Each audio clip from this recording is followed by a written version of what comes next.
asked her, I said, since you've spoken so much about killing your parents over the past year, I was like, do you still want me to? And what did she say?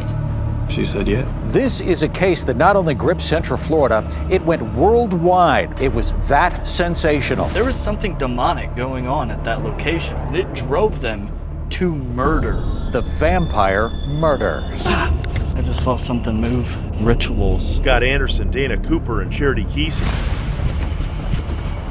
What was their involvement? That Heather had told her that she was a vampire. Is there any dark entities that were summoned up here? This is a demon.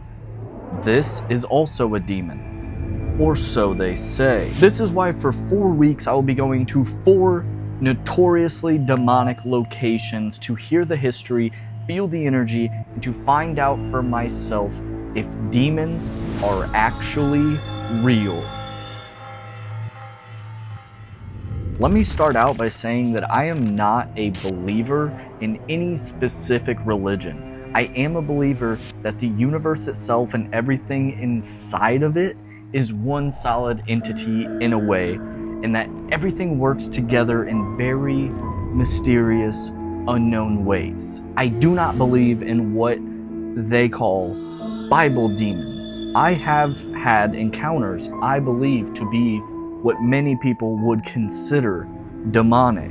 I've been burned, mentally manipulated, oppressed, and more that leads me to believe it isn't just the souls of the formerly living. During this 4-part series, I will be giving strictly my opinion based on my investigation if I can conclusively say demons or a demon exist at this location. Without further ado, let's get into the Vampire Hotel.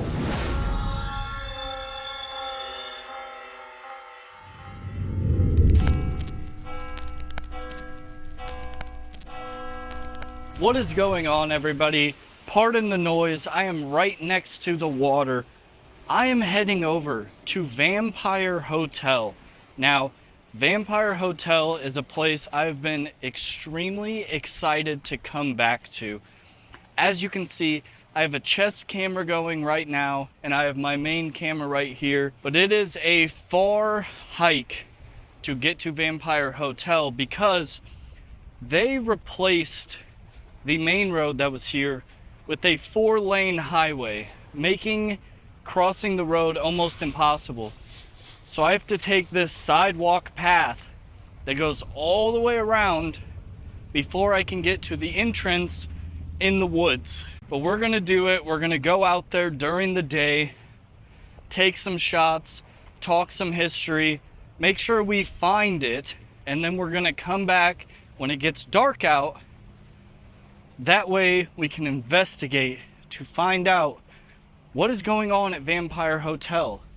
Is it just a bunch of dumb teenagers playing a game who took it too far? Or did they summon ancient demons at this location to possess their bodies so that they can be vampires? It sounds crazy. But half of what I do sounds crazy. Vampires are immortal beings who feast on the blood of the living to survive, but actual mythical vampires are obviously not real. The story of Rod Ferrell and the vampire clan is worse than anything a real vampire could do. Rod was a troubled teenager living in Florida with his father when he began getting in trouble for small kid stuff. It's here he met Heather Wendorf.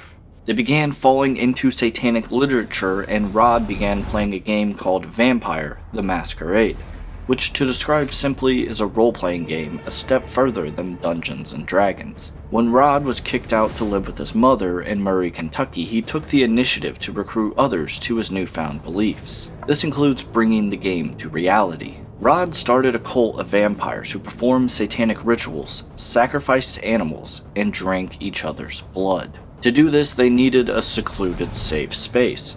They chose an abandoned structure deep in the woods, now called the Vampire Hotel. There is no official proof that anyone died at this location. I want to make that very clear. The police claim there's no evidence of anything at all. but witnesses and former members have spoken out about the horror that went on here. Initiations of demonic summoning of 500-year-old vampires to possess and control these teenagers were performed by candlelight. Slicing body parts to fill cups with blood and carve upside-down pentagrams and crosses into their body, and even a possible human sacrifice. I cannot confirm the human sacrifice, so the details I'm about to tell you is just a story that I found. A rival clan of 15, 16, and 17-year-old kids is said to have been pulled over days before Halloween with white painted faces. One girl is in the back seat with a blindfold on. The police officer, who was suspicious, let the teens go as there was nothing to hold them for. They were just being dumb kids. A couple days later, the police find out about a 15-year-old girl, Susan Cates, who was missing from Tennessee, matching the description. This is the last time she was ever seen alive, and no body has ever been found. It is believed that Susan was sacrificed to please these demonic vampire entities right here at the Vampire Hotel. That's the story. What I found is a little less dramatic. I found zero evidence of a missing Susan Cates from Tennessee. Police claim they never found any evidence of a crime at the Vampire Hotel. I was able to find the driver and passenger of the car though. They exist and lived in the area at the time. Certainly, a missing 15-year-old would have been on the news in the 90s. I should be able to find some trace of her, but I can't. While this makes a good story, I'm not convinced that this story is real in any way. Alright guys, here we go. We're officially stepping into the woods. There is no turning back. One thing about this place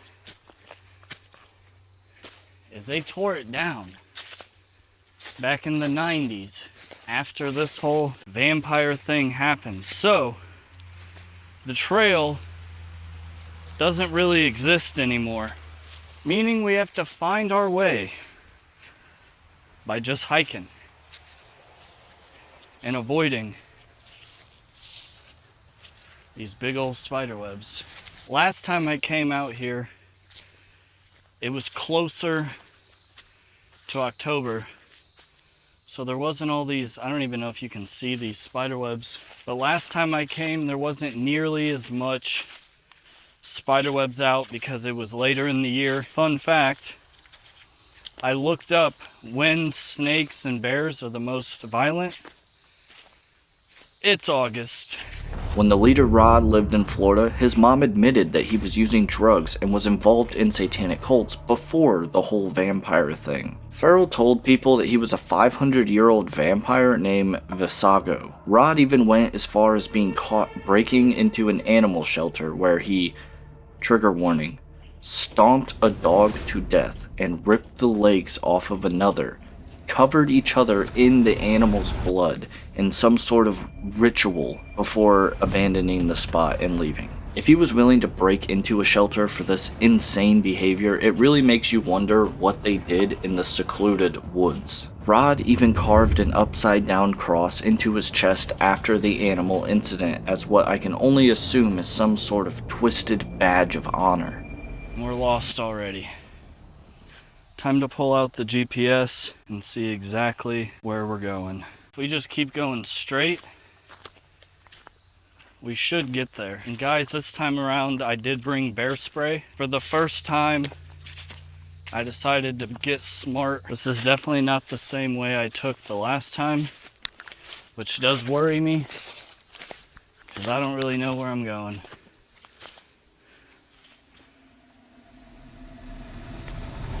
I remember this downed tree, and I remember I have to cross it to get to Vampire Hotel. Here it is. Vampire Hotel. We have officially arrived.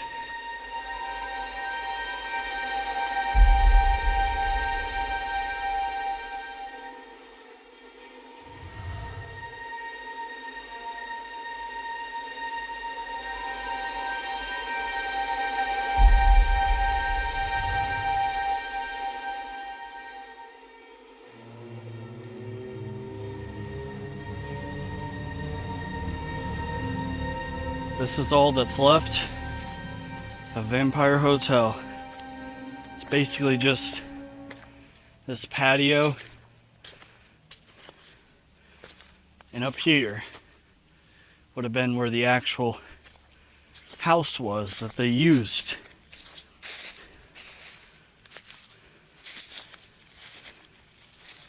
At one point there was an abandoned house up here, and that house was built and abandoned sometime in the 1960s when they turned this place into a national park. And the owners had to leave. And when they would come up here to hang out, this was sort of a hangout spot. After the murders happened, the police and the media got pretty worried about everything and decided that they were going to come out here, no matter what it took, and demolish the Vampire Hotel. Now, before anybody comments, I had a couple of these comments the last time I visited. There is a Hotel California out here. Now, Hotel California has words like Vampire Hotel written on it because people mistaked it. And to this day, people still go out there thinking that it is the Vampire Hotel, and it is not. Vampire Hotel is right here. This is Vampire Hotel. I asked her, I said, since you've spoken so much about killing your parents over the past year, I was like, do you still want me to? And what did she say? She said, yeah. November 1996, a brutal beating ended 2 lives in Eustis, Florida, a half an hour or so northwest of Orlando. 49-year-old Richard Wendorf and his wife Ruth killed in their own home. Almost instantly, the couple's 15-year-old daughter Heather and some of her friends were implicated. 3 days later, about 10:30 this evening, all 5 were arrested in Baton Rouge, Louisiana, at a motel. 15-year-old Heather Wendorf arrested. Her sister had indicated in statements to investigators that Heather had told her that she was a vampire and that she read novels about vampires, and at one time she saw a witch's Bible in a room. And Rod Ferrell, who had gone to Eustis High with Heather before moving back to his home state of Kentucky, also seemed fascinated with vampires and role-playing and being photographed in cemeteries. When Rod Ferrell drove from Kentucky to Florida, 3 other teenagers were with him: Scott Anderson, Dana Cooper, and Charity Kesey. What was their involvement? Ferrell was eventually indicted for first-degree murder, but Heather Wendorf, while initially arrested and implicated, did not get hit with an indictment. One thing that happened was, at one time, Heather and Jennifer were at home, and Heather says to Jennifer, "Have you ever thought about plotting Mom and Dad's death?" How did you get along with your parents the past few years? Well, let's take one at a time. Dad. Oh, well, yeah. We got along real good. So you like Daddy? Did you love Daddy? Yeah. Was he hard or strict on you, or no? What about Mom? I liked her too. She's the one that usually set the rules. Did you feel sometimes that maybe Mom was a little too strict? Rod meets Heather after school at Greenwood Cemetery across the street from Eustis High School. And they talk, and Heather crosses over. She officially becomes a vampire in this little ritual. They drink each other's blood and all that jazz. And this is where it gets interesting. Rod says, "Well, do you want me to kill your parents?" And she says, "No, I don't want you to hurt my parents." That's a controversy that is still going on to this day. And if you were involved in it and you were wrong and you made a mistake, you need to talk to me and tell me about that. If he wanted that done and you couldn't control him, but you knew it was going to be done, you need to talk to me about that. Too many things were pointing that you knew something was going on. Your whole life. There's been several things you've been lying about. You told us you knew nothing about your parents. And now you're telling me that Monday, and on numerous other occasions, he's brought up to you about wanting to kill your parents. I didn't know he killed my parents. No, are you not listening to what I'm saying? See, no, I didn't know he killed my parents until he told me, you know? You had a pretty good idea of it, though, didn't you? No. How many times did he talk to you about killing your parents? I don't know if you told him, but those are small things.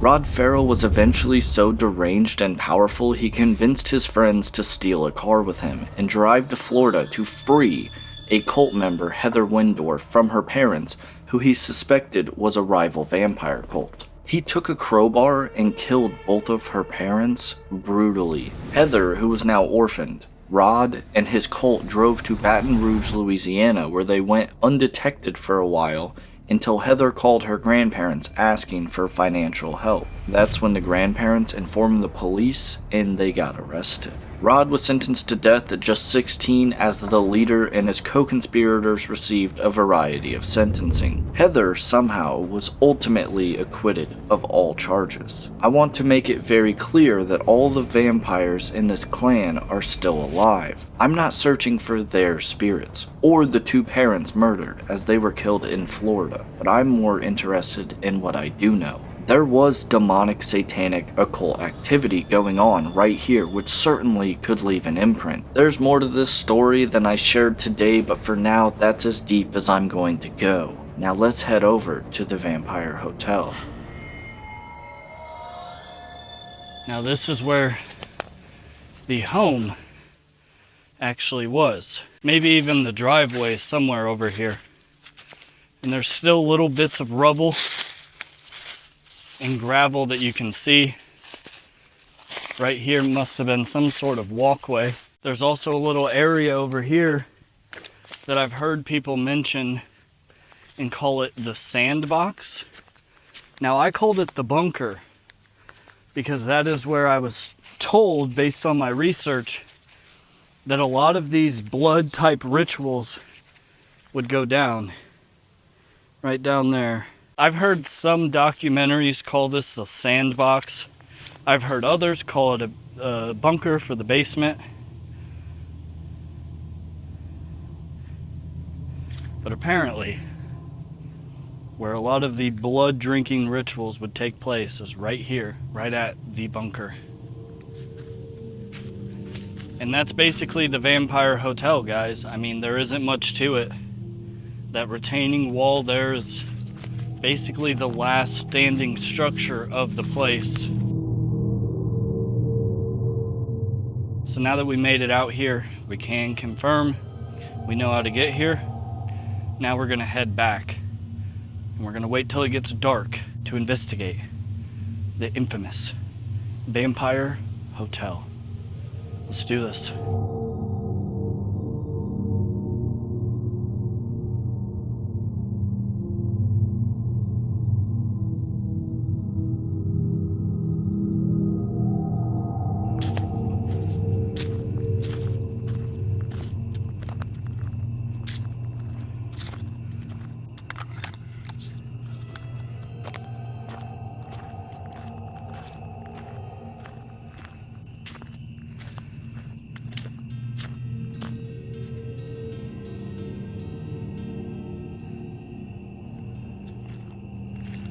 We have arrived.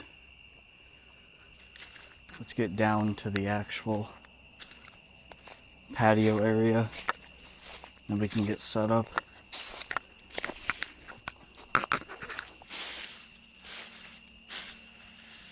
This wasn't here earlier, was it?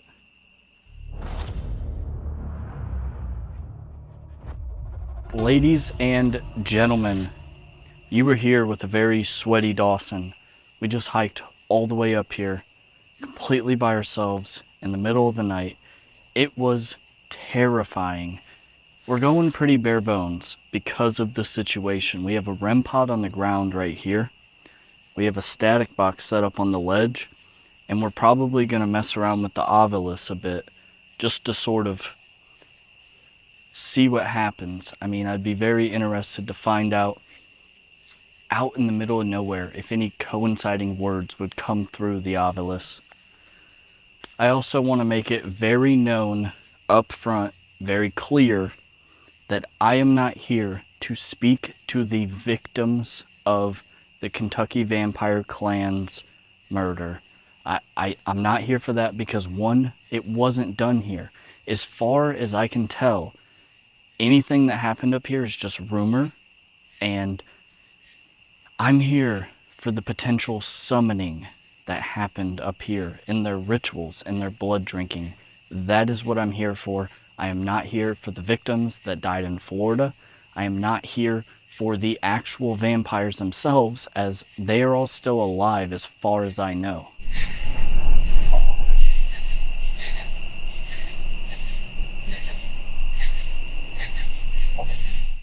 God. Being in the woods by yourself is so spooky. Like, I'm going to be completely upfront and honest with you guys. I'm probably not going to stay here for like 5 hours or anything, so just so you know. But I guess we should just start out by asking, is there anybody here with me? And by anybody, I mean maybe any demons that were summoned. Visago himself. If there's anybody here with me, please walk up to that purple light there. Generate static electricity. Shock it, if you will. It'll shock. If you create static electricity, it'll light up these lights. Basically, making it so that I know that you're here. And if you can't make that happen, right here on the ground is what's called a REM pod.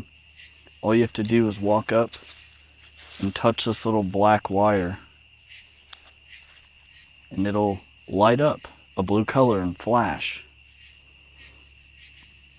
That's it.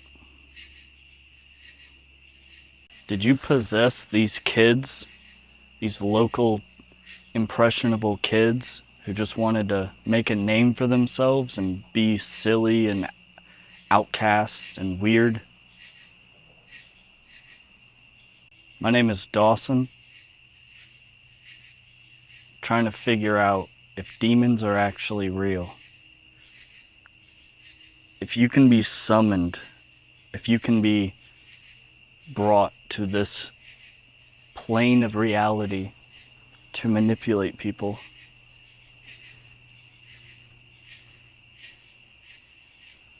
We're in the woods, but every noise I hear freaks me out a bunch. The last time I was here too, this little area was a lot more cleaned up. I'm pretty sure this big ass tree right here was not here when we showed up earlier to walk around. We're gonna flip on the obelisk. We're just gonna put it in dictionary mode. It should give off 2 words to calibrate. Then after that, everything that's said is supposed to be based off of environmental readings and... Okay. We'll go with those first 3 are some sort of calibration. Is there anybody here with me? Can you make this thing say vampire? There's a few here with me. Inner. Inner where? Numbers. Demons like to go by numbers. Is that what you're trying to tell me? Maze. Already. Entered. Already entered? Is there any dark entities that were summoned up here in rituals created by these teenage vampires? How old are you? Do you even have an age? All of a sudden it just stops out of nowhere. What object did he use to murder those people? Can you tell me your name?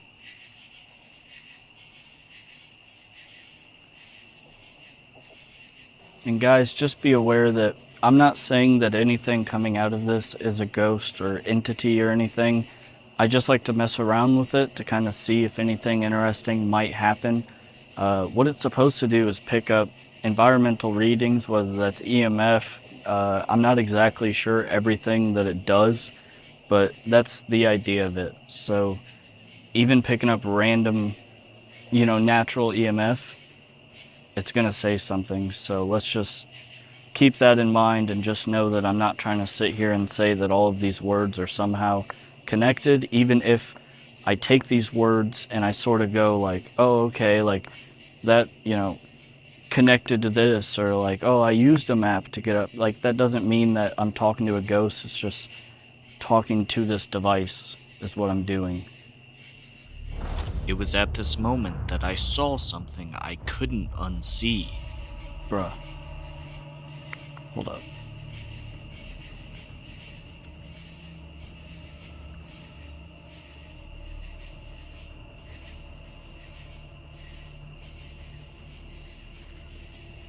Guys, I'm so sorry to do this to you again.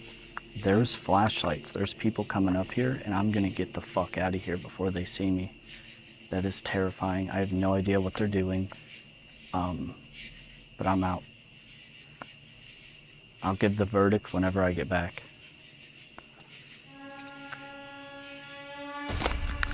I still see the flashlights, and I heard a voice. God damn, that freaks me out. Why would people come out here other than like me? Because there's nothing out here.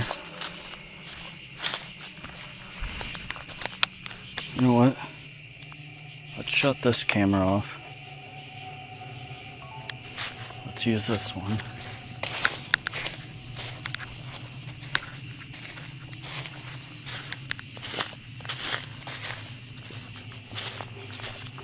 Guys, it might look not that bad because it's on camera and everything, but let me tell you, seeing flashlights and hearing a voice when you're out here in the middle of nowhere, it is better safe than sorry. That is freaky, but taking that chance is not what I'm trying to do. I was gonna take the quicker route whenever I got done, but because of that happening, no way. I am taking the paved route.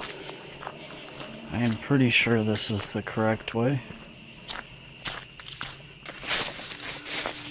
I just saw something move. I didn't want that to be a snake. There's like 5 different venomous snakes out here. I'm not gonna lie to you guys. This walk back is almost scarier than being there. That was scary. I can hear the highway ever so slightly, which means we're getting somewhat close. I wonder if the people on the highway would be like freaked out to see a flashlight coming out of the woods. But we're almost there. We're almost to the car where we can talk about it.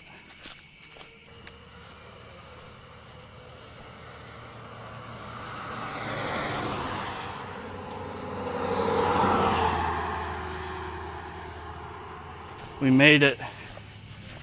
Back in one piece. Talk to you guys in a second. Alright guys, there is a federal law enforcement literally with their like back lights on pointed towards me. So we're gonna have to leave this parking lot because it's kind of illegal. It's not illegal, but it's like frowned upon, and I don't really want an interaction to have to explain what I'm doing. So we're gonna move somewhere else before I tell you my verdict and what I think and what just happened. We just got to get out of here. So I will talk to you guys in just a second. I had to drive away because there was a like federal law enforcement that showed up, and it kind of freaked me out. I just wanted to get out of there. But now I'm parked and it is time to tell you my verdict. So unfortunately, that investigation got cut short, similar to the last time. I saw 2 flashlights. Now they were dim, they were pretty far away at the time. I looked, I was like, let me just make sure. I thought potentially it was like a reflection off of the lake itself. Well, it's a river, but they call it Kentucky Lake. I thought maybe it was a reflection off of that I was seeing. It wasn't. They were moving, and I was like, oh, okay, this is weird. So then, next thing I knew, they shut off. I was like, oh, this is weird. I was like, okay, let me just get out of here. One, I don't really want to tussle at the very moment. I was extremely tired from the hike up there. Plus, I mean, it's just a YouTube video. It's not really worth that. More than likely, these would have been just like friendly people. But who knows? Maybe I know for a fact that these 2 girls saw me cross the road to get into the actual area. Maybe they got worried and they called somebody and they were coming in, or I don't know. But all I do know is that I heard a manly voice after I was shutting stuff off and like filling my bag and like, okay, like I gotta get out of here. I heard a man's voice. I heard a dude say something, and it was off into the distance, and I saw those flashlights and I said, you know what? It's not worth it. Let's get out of here. That was freaky. Do not go and do stuff like this, especially by yourself. That is ridiculous. I should not have been doing that. That is incredibly dangerous, really stupid. I got bear spray this time because I was like, oh, this would be a smart idea. It didn't really make it any safer. I mean, sure, if a bear approached me, and if I would have had time to pull it out of the pouch in my bag, or it was on the outside, pull it out, take off the safety, and shoot a bear, yeah, sure, I'm lucky. That's better than nothing, right? But this is so stupid and so dangerous. Do not do it. But now it's time for the verdict.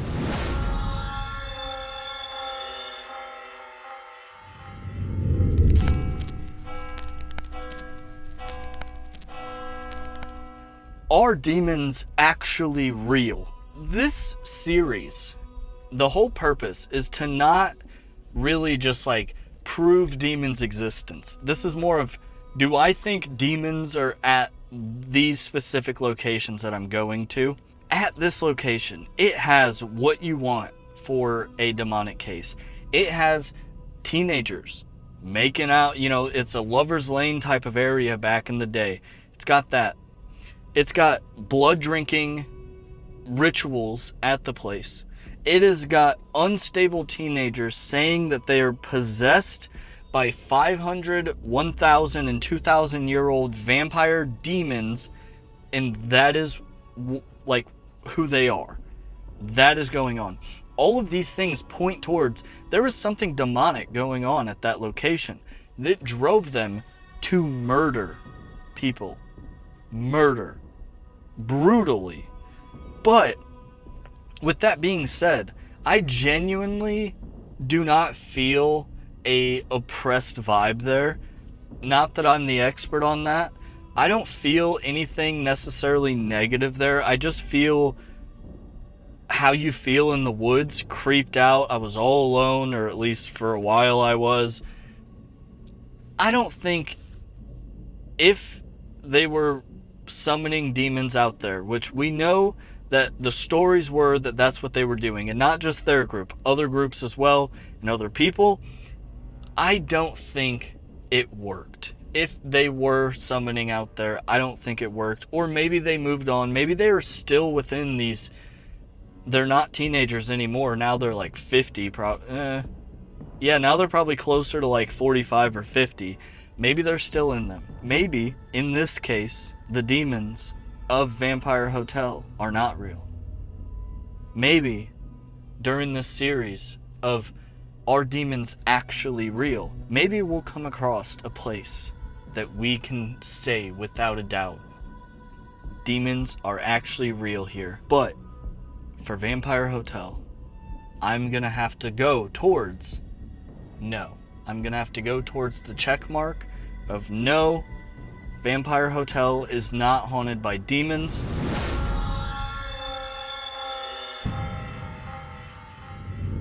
Thank you guys so much for watching, and be sure to subscribe if you haven't. Stay subscribed if you are subscribed. Leave a like, leave a comment on how you love this series so far, and leave a comment on what kind of series I should do in the future. This series is going to be absolutely nuts. We have 4 notoriously haunted demonic locations that we're going to, and the question is, are demons actually real?